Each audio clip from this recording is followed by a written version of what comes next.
গরম গরম বেগুনি ভাজা হচ্ছে আমাদের জন্য। এখন মিক্সার বানাইতেছে আমার ভাই।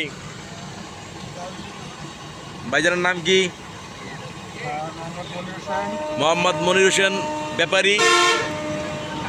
উনি হচ্ছে আমাদের সকালবেলা পরোটা খাওয়ায় আর বিকেলবেলা মিক্সার খাওয়ায়। অনেক সুস্বাদু একটা খাবার। আমাদের ভাই মনির মাঝে মাঝে ওনার নাম বললে দেগা, তো নাম বলে সমস্যা নেই, ওনার চেহারা তো আমরা ইনশাল্লাহ সবাই জানি। আমরা বেশি বেশি করে খাবো আর একটু মাঝে মাঝে বিট লবণ দিবে।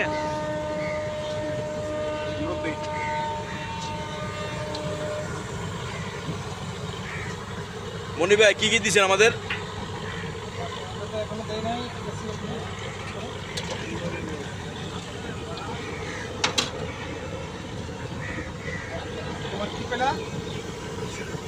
ছাড়া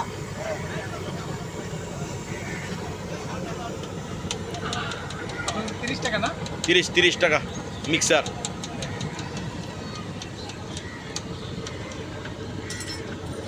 পানি তো ময়লা হয়েছে ভাই, মনি ভাই পানিটা চেঞ্জ করলেন।